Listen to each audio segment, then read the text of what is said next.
आज़ाद group द्वारा संचालित आज़ाद CGPSC academy के ऑफिशियल यूट्यूब चैनल पर आप सभी का स्वागत है। ये बृहद मंच छत्तीसगढ़ लोक सेवा आयोग द्वारा आयोजित किए जाने वाले CGPSC एग्जाम, साथ ही अन्य सभी एग्जाम, CG व्यापम तथा छत्तीसगढ़ राज्य में आयोजित होने वाली सभी प्रतियोगी परीक्षाओं की तैयारी करने वाले सभी अभ्यर्थियों के लिए ये समर्पित एक व्यापक मंच है। इसके माध्यम से आप सभी संपूर्ण छत्तीसगढ़ राज्य का व्यापक अध्ययन, समान अध्ययन की व्यापक विषय वस्तु का विषयवार अध्ययन, साथ ही CSET की विषय वस्तु और करंट अफेयर्स की व्यापक विषय वस्तु की निरंतर क्लासेस आप लोग की यहाँ पर इस चैनल पर हो रही हैं। साथ ही आप सभी के लिए एक निःशुल्क मासिक करंट अफेयर्स की पत्रिका दी जा रही है आप लोगों को। ये पत्रिका आपको आज़ाद CGPSC एकेडमी के ऑफिशियल एप्लीकेशन में मिलेगी। ये ऐप आपको गूगल प्ले स्टोर पे मिल जाएगा या फिर इस ऐप की लिंक आपको डिस्क्रिप्शन में वीडियो में मिल जाएगी। तो आप सभी आज़ाद CGPSC एकेडमी के एप्लीकेशन को डाउनलोड करिए। इस एप्लीकेशन के माध्यम से आपका कोई भी किसी प्रकार का डाउट होता है तो एक चैट सेक्शन मिलेगा, वहां से आप हमसे जुड़ सकते हैं। चैट सेक्शन से आप कोई भी किसी भी तरीके की जो भी आपकी शंका समाधान हो आप लोग कर सकते हैं। संस्थान के द्वारा आपको कंप्लीट पूरी मदद की जाएगी। यदि आप हमारे साथ जुड़ करके व्यापक अध्ययन करना चाहते हैं, कंप्लीट अपने एग्जाम को लेकर के विषयवार समग्रता से आसान भाषा में संपूर्ण पाठ्यक्रम की तैयारी करना चाहते हैं, तो आपको एप्लीकेशन के स्टोर सेक्शन में सारे कोर्सेज मिल जाएंगे। आप अपने कोर्सेज से जा करके क्लास कर सकते हैं। किसी प्रकार के डाउट होने पर चैट सेक्शन में हमसे पूछ सकते हैं। तो इस यूट्यूब चैनल के माध्यम से आप सभी की व्यापक क्लासेज रेगुलर निरंतर हो रही हैं। आप सभी हमारे साथ जुड़ करके प्रतिदिन के स्तर पे क्लास करिए। यदि आप पहली बार इस चैनल पे आए हैं तो निश्चित तौर पे इसको सब्सक्राइब करिए ताकि प्रतिदिन की क्लासेस का नोटिफिकेशन आप तक पहुंच सके। बेल आइकन जरूर इसको लीजिए। साथ ही छत्तीसगढ़ के सभी छात्रों तक इसे पहुंचाने का प्रयास करिए। हर एक वीडियो को सभी के साथ शेयर करिए, इस चैनल को शेयर करिए और अपने मित्रों को बताइए और एक व्यापक तैयारी हमारे साथ प्रतिदिन के स्तर पे प्रारंभ करिए। तो चलिए आज की क्लास प्रारंभ करते हैं। तो श्रीलंका की जो मौजूदा स्थिति है और जो वहाँ पे लगातार आर्थिक संकट बढ़ रहा है, उसके कारण से वहाँ पे जो एक राजनीतिक संकट की स्थिति आके पैदा हुई है, तो आज के सेशन में हम पूरा प्रयास करेंगे कि सभी पक्षों से इसको समझने का प्रयास करें और श्रीलंका की मौजूदा स्थिति आने वाले समय में किस तरीके से इस समस्या का समाधान निकाला जा सकता है। स्थिति गंभीर है क्योंकि अब एक अराजक माहौल में लगातार श्रीलंका बदलता जा रहा है। वहाँ के जो राष्ट्रपति थे, अब हम उन्हें पूर्व राष्ट्रपति कहेंगे, वो देश छोड़ करके भाग चुके हैं। नए राष्ट्रपति चुने जा चुके हैं। नए प्रधानमंत्री जी ने पहले ही इस्तीफा दे दिया था। एक ही परिवार पूरा श्रीलंका चलाता था। उस परिवार के सदस्य अब श्रीलंका में उनकी स्थिति बहुत भयावह हो चुकी है और बहुत सारे देश छोड़ करके भाग चुके हैं। नए प्रधानमंत्री भी आज चुने गए हैं वहाँ पर, ठीक है। तो अभी लगातार जो है श्रीलंका संकट भयावह बना हुआ। और एक चीज़ समझिए, यदि श्रीलंका में एक अराजक स्थिति बनी रही लंबे समय तक तो ये संकट और गहराता चला जाएगा। कारण क्या है, कोई भी देश यदि मदद करना चाहेगा या कोई भी अंतर्राष्ट्रीय वित्तीय संस्था मदद करनी चाहेगी तो सबसे पहले वो एक ऐसी सरकार देखेगी जो उस देश को चला पा रही हो। तो राजनीतिक तौर पे स्थिरीकरण होना बहुत ज़रूरी है।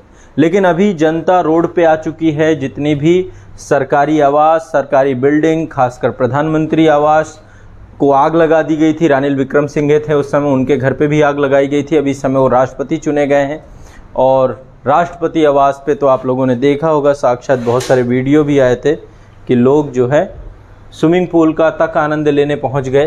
तो ऐसे में ये स्थिति कैसे आई, क्या कारण रहा कि श्रीलंका इस स्थिति में आकर के बैठ गया। इससे पहले मैंने 2 सेशन में बहुत डिटेल से आपको समझा चुका हूँ कि श्रीलंका की मौजूदा हालात क्यों है। लेकिन आज के सेशन में एक बार ओवरव्यू लेंगे और श्रीलंका की इस समस्या को समझ करके इसके निदान तक पहुँचने का प्रयास करेंगे। देखिए, श्रीलंका में महंगाई बहुत तेज़ी से बढ़ रही है। रोज़मर्रा की वस्तुएं बहुत महंगी हो रही हैं, उनकी लगातार कमी होती जा रही है। 50% से ज़्यादा जो चीज़ें हैं सब दुगनी तुगनी चौगनी रेट में बढ़ रही हैं। महंगाई लगभग 50% से ऊपर जा चुकी है। तो सबसे पहली चीज़ क्या है, देश में महंगाई बहुत तेज़ी से बढ़ रही है। अज्यूम करिए आप इस देश में बैठे हुए हैं, लगातार बिजली आ रही है ना। श्रीलंका एक विषुवत रेखीय देश है, विषुवत रेखा के बिल्कुल नज़दीक है। विषुवत रेखा पास से गुजरती है। चारों तरफ से एक द्वीप के तौर पर समुद्री जलवायु भी है। स्थिति इतनी भयावह हो चुकी है कि बिजली उत्पादन वहाँ पे बंद हो चुका है। बिजली ही नहीं आती, भारी बिजली कटौती, 2 दिन 4 दिन 5 दिन कहीं धोखे से दर्शन दिखा के चली जाती है। तो बिजली बंद हो गया है। अब बिजली बंद हो गई तो सारे स्कूल बंद हो गए, शिक्षा प्रणाली स्थगित हो गई, अस्पतालों की स्थिति बहुत ही खराब हो गई। अस्पतालों के पास दवाई खरीदने के पास पैसा, मरीजों को छोड़ते हैं, अस्पतालों के पास दवाई खरीदने की स्थिति नहीं रह गई। मैंने आपको पहले भी बताया था, एक साधारण सी चीज़ है दूध 50-50 ग्राम के पाउच में बिक रहा है, ये कंडीशन हो गई। 400-500 रुपये लीटर की स्थिति आ गई। स्वास्थ्य प्रणाली खतरे में पड़ चुकी है। कोरोना से ज़्यादा बुरी स्थिति में श्रीलंका आ चुका है और ऐसा कई सारे जो स्वास्थ्य विभाग के जानकार हैं उनका मानना है कि यदि ऐसा ही बना रहा तो श्रीलंका में कोरोना से ज़्यादा मौत हो जाएंगी इस समय, क्योंकि वहाँ पे दवाइयाँ ही नहीं हैं। एक समस्या ये है, बसें, ट्रेन, चिकित्सा वाहन, आवश्यक जितनी भी चीज़ें हैं सब में ईंधन ही नहीं है, तो ये भी खड़े हो गए हैं एक तरफ से। पेट्रोल डीजल, पेट्रोल पंप सूख गए हैं सारे के सारे। और ये सब पैसे से चलता है, खरीदा जा सकता है, अंतर्राष्ट्रीय स्तर पे सब मिलता है, उसके लिए पैसा चाहिए।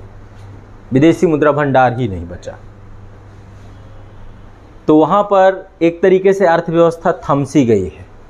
और पेट्रोल को अर्थव्यवस्था का रक्त कहा जाता है, ब्लड कहा जाता है। इसके अलावा पेट्रोल डीजल की कीमतें बहुत ज़्यादा बढ़ गई थी, है भी तो बहुत ज़्यादा कीमतें बढ़ गई हैं। आयात करने के लिए विदेशी मुद्रा भंडार नहीं है। श्रीलंका के राष्ट्रपति गोटबाया राजपक्षे काफ़ी लंबे समय तक टिके रहे, लेकिन जनता ने कहा ऐसे कैसे रहोगे। जनता ने जो है हमला कर दिया और वो उड़नछू हो गए। ठीक है, राष्ट्रपति चले गए, राष्ट्रपति निवास में प्रदर्शनकारी घुस गए, ये खबर भी हमने इस दौरान पे देखी।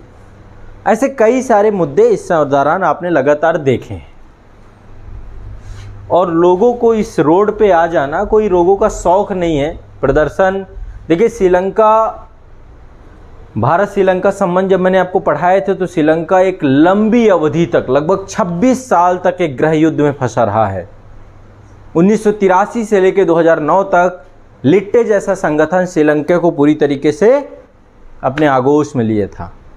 तो एक बार हमें इसे समझना बहुत ज़रूरी हो जाता है कि क्या कारण थे आखिर कि श्रीलंका आज इस स्थिति में आ गया और कैसे ये समस्या का समाधान होगा। देश हमारा 1947 में आज़ाद हुआ था, श्रीलंका 1948 में आज़ाद हुआ था, लेकिन श्रीलंका आज़ाद होने के बाद एक व्यवस्थित डेमोक्रेटिक सिस्टम के साथ ना चल करके 1983 में ही गृह युद्ध में फंस गया। और यह गृह युद्ध आप सबको मैंने बताया था कि तमिल और सिंघली विवाद के तौर पे था। जो वहाँ पर बहुल जनसंख्या है, सिंघली जनसंख्या है, उसके और तमिल जो अल्पसंख्यक हैं उनके बीच में एक लंबा गृह युद्ध चला। और 2009 में लिट्टे नामक संगठन को जो है उसका जो हेड था प्रभाकरन, उसको मार दिया गया और फाइनली जो है ये ख़त्म हो गया। लेकिन ओवरऑल देखें तो एक लंबा गृह युद्ध का परिणाम रहा, जिससे देश के इकोनॉमिक सिस्टम को बहुत ज़्यादा ध्यान नहीं दिया गया, सामाजिक सौहार्द की स्थिति भी ना रही। और ये सब आर्थिक विकास के लिए चुनौती होते हैं। किसी भी देश में जब एक लंबा गृह युद्ध चलेगा, देश आपस में लॉ एंड ऑर्डर और इंटरनल सिक्योरिटी के मुद्दों में फंसा होगा, तो निश्चित तौर पे इकोनॉमिक डेवलपमेंट में पिछड़ जाएगा। लेकिन 2009 में जब किसी तरीके से गृह युद्ध समाप्त हुआ, उसके बाद से श्रीलंका ने घरेलू उत्पादन और उपभोग पे ध्यान दिया। अब जब घरेलू उत्पादन और उपभोग पे ध्यान दिया तो इससे क्या हुआ, बहुत तेज़ी से आयात बढ़ने लगा, इंपोर्ट करने लगा। जब इंपोर्ट करने लगा तो धीरे धीरे ये देश जो है आयात निर्भर देश में बदल गया। और आयात करने के लिए क्या चाहिए फिर, विदेशी मुद्रा। तो आयात निर्भर देश में बदला तो, लेकिन निर्यातोन्मुखी अर्थव्यवस्था नहीं बना पाया।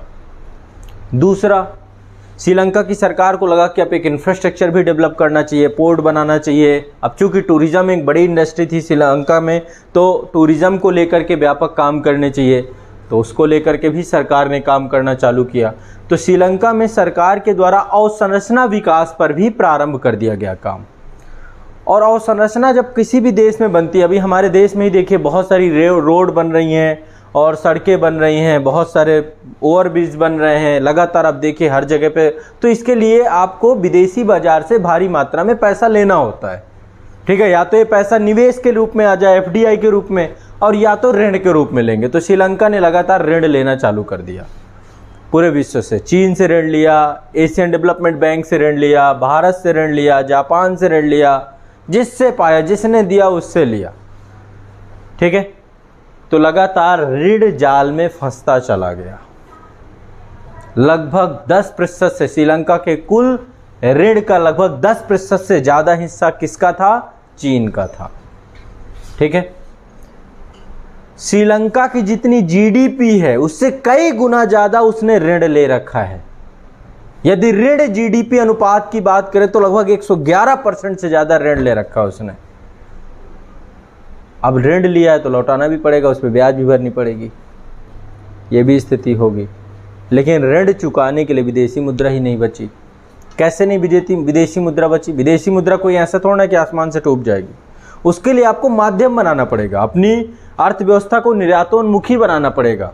तो 2019 के बाद से स्थिति बहुत भयावह होनी चालू हो जाती है और 2019 के बाद विदेशी मुद्रा भंडार बहुत तेजी से कम होता है और श्रीलंकाई रुपये का मूल्य ह्रास होने लगता है। एक श्रीलंकाई रुपया यदि देखें डॉलर की तुलना में तो $1 = 360 श्रीलंकाई रुपये के बराबर स्थिति बन गई। तो मुद्रा का मूल्य ह्रास बहुत तेजी से चढ़ गया। श्रीलंका में महंगाई, मुद्रास्फीति लगातार बढ़ने लग गई। रोजमर्रा की चीज़ें खरीदने की वस्तुएं बहुत महंगी होने लग गई। अब ये सब चीज़ें चल ही रही थी कि इसके साथ ही श्रीलंका में जो पॉलिटिकल सिस्टम है वो पूरी तरीके से सड़ रहा था। अब पॉलिटिकल सिस्टम सड़ने के पीछे के कई कारण हैं। मैंने आपको एक बार बताया भी था कि श्रीलंका को एक पूरा परिवार चलाता है, एक परिवार के द्वारा श्रीलंका चलाया जाता है। ये राजपक्षे परिवार है। यहाँ पे आप देख सकते हैं ये पर्सन हैं, श्रीलंका के राष्ट्रपति हैं गोटबाया राजपक्षे। और ये अकेले नहीं है, इनके भाई महिंद्रा राजपक्षे ये राष्ट्रपति हैं, तो कोई प्रधानमंत्री है, कोई इन्हीं घर का चाचा, तो सब 7, 8, 9 लोग मिलके कैबिनेट बना रहे हैं। ठीक है, चाचा, ताऊ, फूफा, नाना, काका, चाचा, सबके बच्चे जो है श्रीलंका देश चला रहे हैं। कोई वित्त मंत्री बना हुआ है, कोई गृह मंत्री बना हुआ है। ठीक है, तो एक तरीके से पूरे परिवार को एक फैमिली बिजनेस बना लिया पूरे देश के पॉलिटिकल सिस्टम को। कभी भी इस तरीके से देश को नहीं चलाया जाता। अभी आप हमारे देश में ही देखिए कि यहाँ पे योग्यता के आधार पे राष्ट्रपति बन रहे हैं, तो वो भी नेपोटिज्म जहाँ पे होगा तो निश्चित तौर पर वो धीरे धीरे वो संस्था कोलैप्स हो जाएगी। और श्रीलंका पूरा देश जो है परिवारवाद के घेरे पे आ गया। तो एक तरीके से भ्रष्टाचार भी व्यापक हुए, लगातार स्थिति भयावह होती रही। लोगों को ना तो कोई ऊर्जा के संसाधन, या तो फिर वापस पाषाण काल में लौट जाएं, लेकिन वो संभव नहीं है। तो फिर इन्होंने विरोध कर दिया, तो रोज़मर्रा की चीज़ें इन्हें मिल नहीं पाई, कहानी खराब होती गई। इसके बाद इसी बीच में महापुरुष लौट आए, चीन से आ गए कोविड-19 कोरोना। अब इनका बहुत बड़ा रोल था श्रीलंका को बर्बाद करने में। श्रीलंका को नहीं पता था ऐसा मेहमान आएगा जो हमारी तबाही करके जाएगा। तो एक तरफ तो परिवार लगा था। श्रीलंका की अधिकांश राजनीति और प्रशासन परिवार द्वारा नियंत्रित थी, राजपक्षे परिवार द्वारा। भ्रष्टाचार काफ़ी मात्रा में बढ़ चुका था। नीतियों का निर्माण परिवार के फायदे और बहुसंख्यकों को खुश करने के लिए बन रहे थे। 2019 में कर में कमी कर दी गई, टैक्स कलेक्शन भी बहुत कम हो गया सरकार का। वैट जो था वहाँ पे 15% से 8% कर दिया गया, तो टैक्स कम हो गया। ठीक है, राजस्व में कमी हो गई, टैक्स कलेक्शन कम हो गया। कई प्रकार के टैक्स समाप्त कर दिए गए, 7-8 प्रकार के टैक्स भी समाप्त किए गए। और ऐसे में सरकार को राजस्व की भारी कमी हो गई। मेरी बात समझ में आ रही है? ठीक है, क्या कहानी बन रही है, मैं सिनेरियो समझा रहा हूँ आपको। इसके बाद कोरोना जब आया, चूँकि पर्यटन सबसे बड़ी इकोनॉमी होती थी, पर्यटन से ही विदेशी बहुत सारे आते थे, तो खूब पैसा आता था। ये बंद हो गया कोविड के कारण से, ये बंद हो गया इसके कारण से। विदेशी मुद्रा भंडार लगभग 12% जो है इकोनॉमी में रोल था टूरिज्म का, ये पूरी तरीके से ये भी ख़त्म हो गया। इसके बाद श्रीलंका की सरकार को लगा कि यार विदेशी मुद्रा बचानी चाहिए। तो बचानी चाहिए तो क्या करना चाहिए? वो ऐसे उत्पाद जिनसे विदेशी मुद्रा खर्च हो रही है उन उत्पादों को क्या करना चाहिए, हमें प्रतिबंधित कर देना चाहिए। तो किसी ने सलाह दी कि ये रासायनिक उर्वरक बंद कर दो, बहुत पैसा देना पड़ता है, विदेशी मुद्रा। तो वहाँ के प्रधानमंत्री लोग बहुत अच्छी बात बताई, कौन है, पीठ उठ थपथपाया, उसको बंद कर दिए, रासायनिक उर्वरक बंद कर दिए गए, जैविक उर्वरकों की खेती पे जोर दिया गया, लेकिन दुर्भाग्य देश का उत्पादन बहुत कम हो गया। अब जब देश का उत्पादन कम हुआ तो अनाज आयात करना पड़ा, और जब अनाज आयात करना पड़ा तो विदेशी मुद्रा फिर देनी पड़ी, और इतनी विदेशी मुद्रा देनी पड़ी जितने में रासायनिक उर्वरकों से ज़्यादा हालत खराब कर दी। तो यहाँ पे क्या था, अदूरदर्शिता भरा एक डिसीजन देखने को मिला। ठीक है, तो देखिए कई फैक्टर साथ साथ जुड़ते जा रहे हैं, जिसमें सबसे बड़ा है नीतिगत कुप्रबंधन, है ना। नीतियों को जो समझने वाले थे, बनाने वाले थे, वो शायद इस तरीके से देश को लेकर के और इसके एवज में और कर्ज लेता चला गया। ठीक है, फसलें खराब हो गई, विदेश से अनाज आयात करना पड़ा, विदेशी मुद्रा भंडार पे नकारात्मक प्रभाव फिर पड़ने लगा। तभी अचानक से एक बम धमाका हो जाता है 2019 में, जिसको बोलते हैं ईस्टर बम धमाका। अब जब ईस्टर बम धमाका होता है, चर्चों में कई सारे चर्चों को टारगेट किया जाता है, कई सारे होटल्स को टारगेट किया जाता है, और लगभग 300 के आसपास लोग मारे जाते हैं। ऐसे में जब किसी देश में पर्टिकुलर एक समुदाय विशेष का और खासकर इस तरीके का माहौल बनता है तो भी टूरिज्म खत्म होता है। तो ईस्टर बम धमाके 2019 में हुए, इससे टूरिज्म धीरे धीरे वहाँ पे कम होने लगा, लोग जाने बंद कर दिए। दूसरा कोविड-19 का प्रवेश 2020 में, उसके बाद पूरे देश में, पूरे विश्व में लॉकडाउन लग गया, अंतर्राष्ट्रीय यात्राएं बंद हो गई, तो पर्यटन पूरी तरीके से रुक गया। विदेशी मुद्रा जो आ रही थी वो भी आनी बंद हो गई। ठीक है, इसके बाद जो है विदेशी मुद्रा के जो स्रोत थे लगभग समाप्त होने लगे। सिर्फ विदेशी मुद्रा कभी जो है पेट्रोल डीजल खरीदने में खर्च हो रही है, कभी भोजन खाद्य सामग्री में खर्च हो रही है, कभी दवाओं में खर्च हो रही है, और आय के स्रोत जीरो हो गए। तो सिर्फ खर्च हो रहा था, और ऐसे में विदेशी मुद्रा डे बाय डे ख़त्म होती जा रही थी। महंगाई डे बाय डे, ये देखिए 2019 में विदेशी मुद्रा भंडार जो था 7.6 बिलियन डॉलर के आसपास था। यहाँ पे एक डेटा मैं आपको दिखा रहा हूँ, आइडिया लग जाएगा आपको इससे। ठीक है, लगातार जो है विदेशी मुद्रा भंडार कम ही होता चला गया।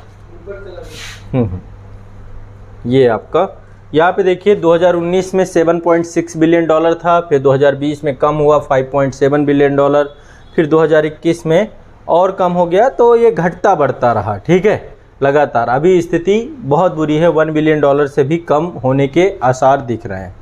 तो क्योंकि अब जो भी है, कभी भारत ने बहुत इस समय मदद की है, लगातार हर चीज़ में भारत मदद कर रहा है ना, लेकिन फिर भी अभी मदद से कोई फ़ायदा मिल नहीं पा रहा है।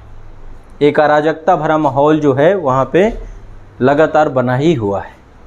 तो अराजकता लगातार बढ़ती चली जा रही है। आर्थिक संकट का जो ये पूरा कारण है, जब ये लगातार ये स्थिति बनी कि चीज़ें बहुत महंगी हो गई, रोज़मर्रा की चीज़ों में लोगों को, आप खुद सोचिए स्कूल कॉलेज बंद हो जाएंगे तो फिर लोग करेंगे क्या। रोड ही बसती है तो रोड ही में आ गए सब लोग। अब लाइट नहीं होती हमारे यहाँ पे, एक रात लाइट ना रहे तो सब रोड पे आ जाते हैं। यहाँ तो 4-4, 6-6 दिन से लाइट ही नहीं, तो रोड पे आके सब प्रधानमंत्री राष्ट्रपति लाइट पे सो रहे थे तो उन्हीं की लाइट ख़त्म करने के लिए पहुँच गए उनके घरों। तो ये पूरे मैटर से श्रीलंका संकट में आप देखेंगे आर्थिक संकट का प्रभाव क्या पड़ा। सबसे पहला प्रभाव, अराजकता बहुत तेज़ी से बढ़ गई। ठीक है, दूसरा लगातार विरोध जो हैं वो हिंसक होते चले गए, हिंसा लगातार बढ़ती चली गई, और आने वाले समय में भी, अभी ये ख़त्म मत समझिए, अभी रानिल विक्रमसिंघे प्रधानमंत्री वहाँ चुने गए हैं, अभी उनके खिलाफ भी वहाँ पे विरोध चल रहा है। जब तक मैटर को संभाला नहीं जाएगा तब तक जो है ये संभव नहीं है कि इस पूरे मामले को पूरी तरीके से, तो आने वाले समय पे अभी ये मामले और बहुत तेज़ी से बढ़ने वाले हैं। यहाँ पे एक चीज़ मैं और आपको थोड़ा सा यहाँ पे जानकारी दे दूँ, चूँकि आज प्रधानमंत्री चुने गए हैं, ये हैं आपके दिनेश गुणवर्धने। ठीक है, इनको देश का नया प्रधानमंत्री नियुक्त किया गया है। ये वरिष्ठ नेता थे और गोटबाया राजपक्षे के कार्यकाल के दौरान गृह मंत्री थे ये, और फिर इसके बाद विदेश और शिक्षा मंत्री के तौर पे भी सेवाएं दे चुके हैं। अभी इनको प्रधानमंत्री, अभी इनका नंबर है अगला, ठीक है, तो इनको बनाया गया है प्रधानमंत्री। दूसरा ये रानिल विक्रमसिंघे हैं और इनको अभी जो है संसद के द्वारा जो वहाँ की है उन्होंने राष्ट्रपति चुनाव, लेकिन अभी भी विरोध प्रदर्शन लगातार इनके खिलाफ भी चले, इनका घर भी जला दिया गया था। बट ये प्रयासरत हैं, सिंसियर हैं इस चीज़ को लेकर के, लगातार प्रयासरत हैं। भारत के साथ बहुत अच्छे संबंध हैं इनके और ये जो है उम्मीद यही है कि अब मिल करके किसी तरीके से श्रीलंका की स्थिति को सामान्य बनाया जाए, क्योंकि भारत में भी अभी लगातार विदेश मंत्री स्तर और सर्वदलीय बैठक सिर्फ श्रीलंका मुद्दे के लिए बुलाई जा रही है, क्योंकि श्रीलंका हमारे दक्षिण भारत से जुड़ा हुआ है और अभी आप बहुत सारी प्रॉब्लम्स हो रही हैं। वहाँ से माइग्रेशन भी बहुत तेज़ी से हो रहा है, लोग पलायन कर करके वहाँ से तमिलनाडु पहुंच रहे हैं, दक्षिण भारत के राज्यों में पहुंच रहे हैं। तो आने वाले समय पे भारत को ही इसमें सबसे ज़्यादा प्रभावित होना होगा, क्योंकि हमारे पड़ोस में स्थिति असामान्य हुई है। ठीक है, तो सबसे पहली बात, हिंसा की भावना आने वाले समय पे लगातार बढ़ती रहेगी। इसके अलावा श्रीलंका से अन्य देशों के लिए पलायन बढ़ सकता है, भारत सबसे प्रमुख रहेगा। लिट्टे जैसा संगठन 2009 में समाप्त हुआ था, लेकिन आने वाले समय पे यदि स्थिति ऐसी रही तो लिट्टे जैसे कई और संगठन बन जाएंगे और फिर से सिविल वार चालू हो जाएगा, गृह युद्ध स्टार्ट हो जाएगा, तो उसको भी संभालना बहुत ज़रूरी है। तो इसलिए मतलब अब इससे कई समस्याएं हो सकती हैं। भारत द्वारा श्रीलंका को बहुत पैसा दिया गया है, उसको भी वापस लेना, तो फिर से इसको रिस्ट्रक्चर्ड करना पड़ेगा। इसके बाद जो है चीन के द्वारा जो ऋण जाल की कूटनीति है, चीन किस तरीके से किसी देश की ज़िंदगी खराब कर देता है, दे दे के पैसा और इसके बाद उसकी संपत्तियां हड़पने लगता है। हम्बन टोटा इसने लीज में ले लिया 99 साल के, कि सिर्फ इसी ऋण जाल के कारण से अभी भी उबर नहीं पाया है ना। श्रीलंका अभी 2-4 चीज़ें और दे दे तो भी नहीं उबर पाएगा। इसके बाद अब इसके पास सरकार करे क्या, मतलब अल्टीमेट, चलो ये सारी प्रॉब्लम्स हैं, इतनी सारी चीज़ें हो रही हैं, बट सरकार को करना क्या चाहिए? सबसे पहली चीज़, सरकार को पहला काम करना चाहिए, जो गैर आवश्यक वस्तुएं हैं बहुत सारी एक लिस्ट बनानी चाहिए, उस लिस्ट को जारी किया जाना चाहिए जो गैर आवश्यक वस्तुएं हैं, और उनके आयात पे पूर्णतः प्रतिबंध लगा देना चाहिए। इससे क्या होगा, विदेशी मुद्रा एक तरीके से सुरक्षित हो जाएगी। कई देशों से सहायता के लिए प्रयास करना चाहिए, लेकिन जब यहाँ पे बात आती है कई देशों से सहायता की, तो सहायता ऐसे नहीं मिलती। सहायता के लिए ज़रूरी होता है कि आपके देश में एक स्थिर सरकार हो, उसी का प्रयास लगातार किया जा रहा है।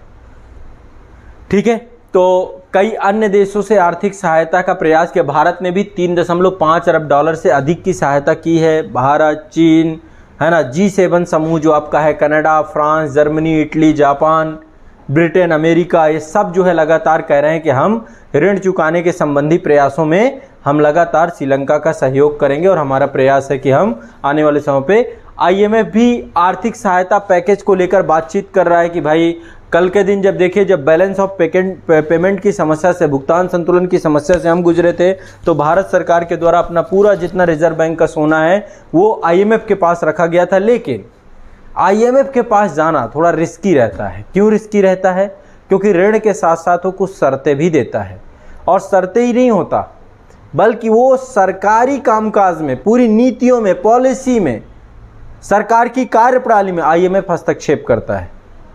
तो यदि IMF के पास जाता है, IMF के द्वारा बेल आउट पैकेज दिया जाता है, तो ऐसे में ब्याज दर में बढ़ोतरी होगी, कर में बढ़ोतरी होगी, बहुत ज़्यादा ब्याज में पैसा मिलता है IMF से, और स्थायी सरकार की स्थापना आवश्यक होगी। IMF द्वारा सरकार की कार्यप्रणाली में हस्तक्षेप किया जाएगा और एक नए तरीके का जो है स्वरूप देखने को मिलेगा। और क्या क्या कर सकती है सरकार? ज़्यादा श्रीलंकाई रुपये छाप सकती है, अपनी मशीन को स्टार्ट कर दे, लेकिन फिर उसका नुकसान भी है। क्या नुकसान होगा? ज़्यादा पैसा छपेगा तो मार्केट में ज़्यादा आएगा, तो क्या होगी? महंगाई और ज़्यादा बढ़ेगी, मुद्रास्फीति बढ़ जाएगी। ठीक है, पैसे की वैल्यू कम हो जाएगी, चीज़ों की वैल्यू ज़्यादा हो जाएगी। जो चीज़ ज़्यादा होगी उसकी वैल्यू कम होगी। पैसा ज़्यादा, तो श्रीलंकाई रुपया छापना भी बहुत बड़ा उपाय नहीं हो सकता है। मेन उपाय है विदेशी मुद्रा भंडार किसी तरीके से फिर से रीस्टोर किया जाए, ये सबसे बड़ा उपाय हो सकता है। ठीक है, इसके बाद आय के जो स्रोत हैं, जो भी सोर्स ऑफ इनकम है, उसके निजीकरण पर जोर दिया जा सकता है, प्राइवेटाइजेशन पे। अभी क्या है, आय के जितने भी स्रोत हैं उस पर, जो भी सोर्सेज हैं उस पर रिलायबल किस चीज़ पे है, सरकार कर रही है। अब फिर से प्राइवेटाइजेशन जैसे भारत में किया गया था, और कुछ सेक्टर्स को और इनबिल्ड करना पड़ेगा। ऐसा नहीं है कि केवल हम जो है पर्यटन पे ही पूरे देश की अर्थव्यवस्था को टिकाए रहें और इन सब चीज़ों को, तो इन सब के साथ ही जो है समस्या का समाधान किया जा सकता है। भारत के द्वारा देखिए कई सहायताएं कई बार की जा चुकी हैं। $500 मिलियन की क्रेडिट लाइन दी गई है, 15 जो है लाख टन से अधिक जेट विमान ईंधन दिया गया है, डीजल पेट्रोल भेजा गया है, भोजन दवा आवश्यक वस्तुओं के लिए $1 बिलियन का लाइन ऑफ क्रेडिट दिया गया है। इसके बाद $400 मिलियन का करेंसी स्वैप दिया गया है। श्रीलंका के सेंट्रल बैंक को बकाया भुगतान को मोरेटोरियम दे दिया गया, कुछ समय के लिए टाल दिया गया कि भाई रुक जाओ, हमारा पैसा बाद में दे देना, पहले बाकियों का दे दो, है ना। स्थिति तो खराब है श्रीलंका की। तो लगातार भारत जो है, और चीन भी लगातार लगा हुआ है, चीन ने भी काफ़ी मदद की है, लेकिन भारत का चूंकि पड़ोस है तो भारत को इसको सबसे गंभीरता से लेने की आवश्यकता है।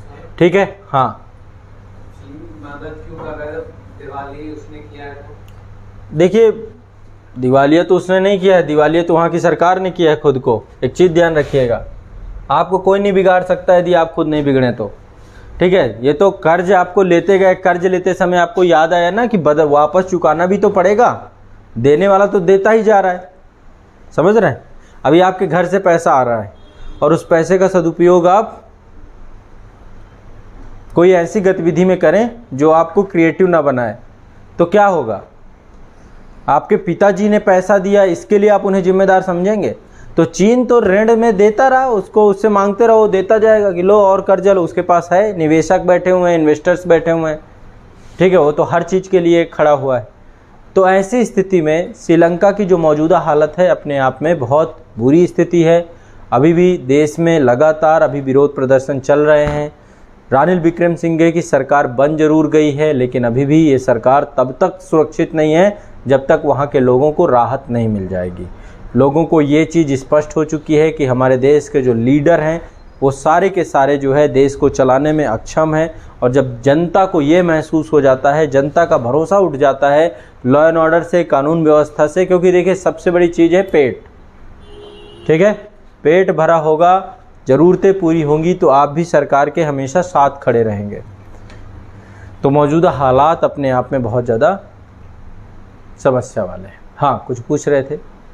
ये बोल रहे थे कि कुछ नहीं रहे थे सर, बता रहे थे कि जो फसल इसकी खराब हुई है श्रीलंका की, इसने जो जैविक खाद मंगाई थी वो भी चाइना से मंगाई थी, और मंगाई थी तो उसमें वायरस था, इसको जितना खरीदने में प्रॉफिट नहीं हुआ था, उसको वापस करने में उतना ज़्यादा नुकसान हो गया। देखिए ये तो ठीक है, ये भी एक विषय आपकी मैं मान भी लेता हूँ, लेकिन जो कुछ भी हो, कभी भी अपने देश में, अभी हम भी कह रहे हैं कि हम भी जैविक खेती करेंगे, आने वाले समय पे भारत भी जो है एक जैविक राष्ट्र के तौर पे बनेगा, हमें भी एग्रीकल्चर को अपने रिफॉर्म करना है, जैविक खेती की ओर जाना है, तो ठीक है, अच्छी बात है, कोई बुराई नहीं है इसमें। लेकिन आप अपने अल्टरनेटिव तो देखिए, अभी हम कर भी रहे हैं। सिक्किम पहला राज्य बना है, गोवा में भी हो गया, लक्षद्वीप हो गया, कई सारे राज्य, लेकिन हम एक साथ पूरा, क्योंकि इतनी बड़ी आबादी का लोड भी तो है, रासायनिक उर्वरकों के कारण ही आज इतनी बड़ी आबादी का पेट भर पा रहे हैं। तो आपको कभी भी कोई भी यदि डिसीजन लेना है तो उसको प्रतिस्थापन का एक दर होना चाहिए कि किस दर से आप जो है प्रतिस्थापित कर रहे हैं। तो ये अदूरदर्शिता श्रीलंका सरकार की है, इसमें चीन का कोई रोल नहीं है। ठीक है, और रही बात गुणवत्ता की, तो फिर ये चीज़ को लेकर आपको ध्यान में रखना चाहिए। भाई आप एक संप्रभु देश चला रहे हैं, ठीक है, तो उस संप्रभु देश चलाने के कारण से आपके डिसीजंस बहुत स्ट्रांग होने चाहिए। तो यहाँ पे यदि कंप्लीट फेलियर की बात करें तो कंप्लीट फेलियर ये सरकार का है, और खासकर राजपक्षे सरकार का, उनके कारण से ये स्थिति आके बनी है। ठीक है, तो ये जो है मौजूदा हालात हैं आपके श्रीलंका के, और श्रीलंका का मामला अभी स्थिति यही है। आगे यदि कोई अपडेट आती है तो फिर हम लोग डिस्कस करेंगे, चर्चा करेंगे आगे के अपडेट में। सर दूसरा क्वेश्चन ये है कि जो भी नई सरकार जो बने हैं चुन के तो नहीं बनाया गया सर, संसद के द्वारा बनाए गए, संसद भी एक तरीके से, तो क्या पब्लिक सहमत होगी सर? बनाया तो राजपक्षे। देखिए पब्लिक तब तक सहमत नहीं होगी चाहे पब्लिक चुन के भी बना दे। पब्लिक को चाहिए अब जो समस्या है उसका समाधान। देखिए सीधी सी बात है, अभी आप हैं, मुझे एक चीज़ बताइए, लाइट अभी चली जाए आपके घर की और आपको सिर्फ आश्वासन दिया जाए, है ना, आपके पेट में भोजन ना हो, सिर्फ आश्वासन दिया जाए, तो कोई भी व्यक्ति आएगा, केवल आश्वासन देने वाला व्यक्ति होगा, तो जनता को नहीं समझ में आता है सब इकोनॉमी कैसे चलती है, विदेशी, उनको ये है कि लाओ यहाँ पे आवश्यकताएं भरो। अब आपको नहीं पता आपके पिताजी कैसे कमा के लाते होंगे शाम तक, आपको तो ये लगता बस आ रहा है ना, मेरी ज़रूरतें पूरी होनी चाहिए। तो वैसे ही जनता में सब संवेदनशील नहीं है, ये ध्यान रखिएगा। अब सरकार इस बात को समझती है कि कितनी विपद परिस्थिति है, तो ये एक दिन में नहीं अभी सुधार होगा, अभी लंबा प्रोसेस लगेगा। बस ये है कि थोड़ा सा कहीं ना कहीं पे कुछ स्ट्रॉन्ग जो है नीतियों के ऊपर है, ताकि विश्व के अन्य देशों को ये लगे कि हाँ श्रीलंका में नीतिगत सुधार हो रहा है, और उन नीतिगत सुधारों के परिणाम स्वरूप जो है विश्व के अन्य देश आगे आ सकें और श्रीलंका को फिर से वो उबारने की दिशा में आगे बढ़े। अभी देखो G7 कंट्रीज़ हैं, वो भी लगातार इस विषय पे कई बैठकें हो रही हैं। श्रीलंका अंतर्राष्ट्रीय स्तर पे विभिन्न देशों के साथ संपर्क कर रहा है, साथ ही IMF के साथ बात चल रही है। भारत सरकार लगातार सहयोग कर ही रही है हर एक विषय में। अभी कई मामलों में ये कहा जा रहा है कि श्रीलंका में जो भी हालात हैं, कुछ पक्ष ऐसा भी बोल रहे हैं कि इसके लिए जिम्मेदार भारत भी है, ऐसे भी अफवाहें उड़ रही हैं वहाँ पे। और अभी बहुत सारे, कल मैं देख रहा था एम्बेसी के एक हमारे डिप्लोमेट्स थे, उनका हाथ तोड़ दिया गया है ना। तो जहाँ पे इंडियंस मिल रहे हैं, कल एक सर्कुलर भी जारी किया गया है कि इंडियंस जो श्रीलंका में हैं अपने आप के सुरक्षित स्थानों पे रहें, है ना। तो अब वो क्योंकि सबसे नज़दीकी भारत ही है, तो अंत में वो किसी न किसी ऊपर ठीकरा भी फोड़ेंगे कि भारत है, ये है, वो है। तो अराजकता का जो माहौल है, इसमें कई जगह पे ये भी एलिगेशंस लगाए जा रहे हैं, और ऐसे में जो है बहुत ज़रूरी हो जाता है कि भारत सरकार वहाँ पे भारतीयों की सुरक्षा को सुनिश्चित कराए। ठीक है, तो ओवरऑल स्थिति तो देखें भयावह है, और अंत में भुगतना भी हमें है, क्योंकि हमारे पड़ोस में आग लगी है।